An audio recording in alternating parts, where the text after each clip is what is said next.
All right, welcome. I'm Calvin Hancock. I'm Linnea White. Dan Anderson. Kelly. I'm Aaron. All right, we are Team Power Move, and we're designing the strength enhancing exoskeleton. It's going to be designed for the public.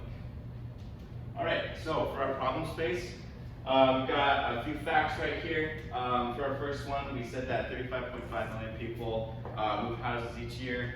And so basically, we're going to be designing our project for the public, and that's why we put that on there, because we wanted to analyze how many people are actually going to be anticipating our project as usage for their everyday life. We also said that 94 cases, 10,000 workers have related back injuries. That's in here because we want to reduce the strain that each person feels when they're lifting boxes in their everyday life. The hydraulic system of a dump truck can produce about 16,000 pounds of force vertical. That's just to draw sort of a relation to how our system should be able to help the person and reduce some vertical forces on their body. And then finally at Ford, we have seen that they use exoskeletons to sort of lift their arms when they're working on cars totally underneath, and they're standing tall and they have to lift their arms all the way above their head. And that draws our project because Ford does not actually produce exoskeletons for the general public. So we want to provide that on a public basis / standard. Since we're target audience are more like moving houses and moving stuff, we decided to make an exoskeleton on our upper body most. So first, it's easier to put it on. Second, it's a lot lighter and easier to use. This is the image we're trying to present to a product, and these will be talked about in the later on slides. So, yeah. So this is our block diagram for the product that we're hoping to present to you come June. Our most basic part of it is the frame. It's just going to have to interface with the human.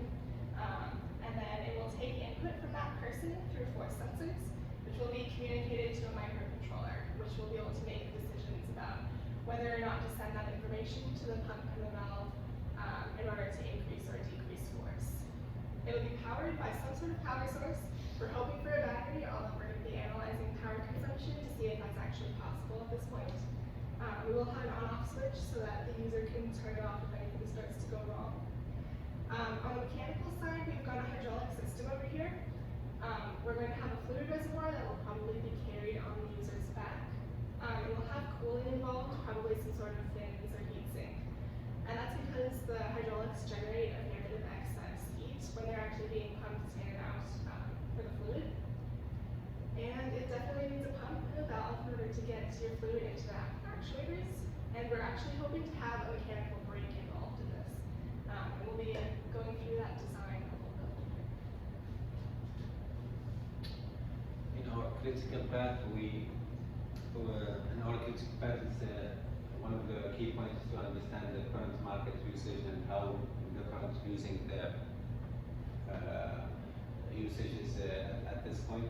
Also, we will make sure that our device is more friendly with the body and it's suitable for everybody in how they use the exoskeleton arm. Also, we need to understand and also research very carefully the hydraulic system and how it works with the exoskeletons and how they communicate with each other quite sufficiently. And lastly, we will research for a specific microcontroller that will respond in efficient manner to the input coming from the user through the force sensor. Yes, next. Yeah. So basically, our system will have exoskeleton arm that will be able to move an object from one place to another, allowing the user spending less much power. So that being said, we will have still to implement some function throughout the microcontrollers, and like for example, let's just say we are moving to a certain degree, and then we want to keep it like that. We can, instead of wasting power, we can put it on a brake through a microcontroller, which allows us to save energy and time. So we will make sure that the force sensors and the microcontroller work simultaneously with the hybrid 12 volt with our hydraulic system. All right, so for our specs, you'll notice that we only have one. And that is because we wanted to focus on our hydraulic system because the mechanics on our team don't really understand fully the system of a hydraulic actuator reservoir, that kind of stuff. So naturally we'll have it as one of our specs. We wanted to calculate the hydraulic actuator force output. And so we wanted to make sure that it moves. We wanted to make sure that it pushes a minimum of 5 pounds. And this is because we would approximate our hydraulic to weigh maybe 5 pounds. The point of this is so that we can push at least however much weight our hydraulic piston is, or hydraulic system. And so if it's 5 pounds, we think it should push at least 5 pounds. We also said that we would like it to be able to push up to about 40 pounds. And that is because from what we understand with hydraulics, we should have the potential to push a lot more force than what we're actually putting in. And so we would like, in order for our efficiency to grow, we would like people to be able to lift up to at least 40 extra pounds than what they're actually lifting. And so this is sort of a way for us to sort of gain control and knowledge of what we're going to be building with our hydraulic system. And so we feel like if we can sort of fulfill this aspect, then we've achieved our goals for the hydraulic actuator. All right, so our project has a lot of different moving parts and just different analysis that we have to cover, so we try and break that down as thoroughly as we could. One of the things that we're going to have to make sure we analyze is the power consumption. Like I was saying earlier, we don't know if we're going to be we would like to have a battery source, but if that's not possible, then we'll probably have to figure out a way to plug it into a wall, or maybe just let it be a possible project at all. Another thing that we need to calculate is the heat dissipation. So inherently with motors and actuators and stuff, they're going to generate heat. And we want to make sure that that's not going to become so hot that the user will become uncomfortable using the device. If they just got a heat source on their back, that can get really annoying. So we want to make sure that whether we include a heat sink or not. The next thing we got to figure out too is also the data activation speed. If the microcontroller and the force sensors aren't able to respond quick enough to the user's input, then the hydraulic actuator won't be able to get the information that needs to actually assist the user. That's important that can keep up with the user's input. The next thing we got to study is also the structural analysis and the weight. We have to make sure that everything is being reinforced adequately. If a user is picking up a heavy object and one of the members breaks, that could potentially injure the user, and that's not safe. We also need to make sure that the weight is manageable for the user, that it's not becoming a hindrance rather than an asset. So we got to make sure that's a minimal amount as well. We also want to make sure that our hydraulic power is actually sufficient enough that it's going to actually help the user, like Calvin was saying earlier, that if it can't even move its own weight, then how can it be helpful to a user that's trying to lift heavy boxes and move their house? So we have to make sure that that's an important part, that it's actually giving a greater output than the input.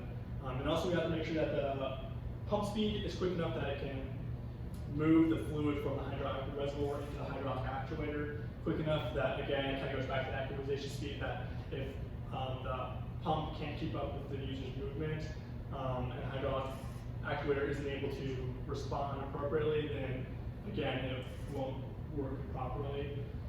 And then finally, we have two more things. We got to figure out the motor torque that goes along with the pump speed, that if the torque isn't powerful to actually move the fluid, then that's not going to be able to actually apply pressure to the actuator, give a force to the actuator. And finally, we have the reservoir size. We got to make sure there's enough fluid inside of our hydraulic system that it's actually able to create enough pressure on the actuator to give a greater output from the input.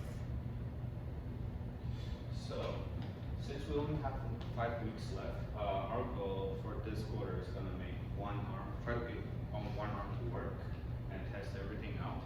So for this week, we're gonna do necessary hydraulic power analysis and actually purchase an hydraulic actuator. And for the E side, data acquisition speed, which Kayla's gonna purchase microcontroller for sensors, and he will test out these two things throughout the quarter while mechanical are trying to design this. On week 6, we will do necessary reservoir sizing and heat dissipation and pump speed, and we will also purchase all these right here. On week 7, we're gonna calculate all the power consumption so we can buy a battery. Hope it's not that too heavy. Motor torque, we also need to calculate that. So we need to purchase a motor during that time, and then we also have to do this one. On week 8, we're gonna do our frame design using any software that is available to us. We also need to calculate the total weight for one arm, since we're only designing arm right now, and probably predict the whole thing probably gonna weigh how much. And also we need to do a weight distribution on those pumps and everything, and structural analysis. On week 9 and 10, which is the final 2 weeks, we're just gonna build everything, assemble, and do a lot of testings. Okay. Questions? Alright, that was almost 12 minutes. Better.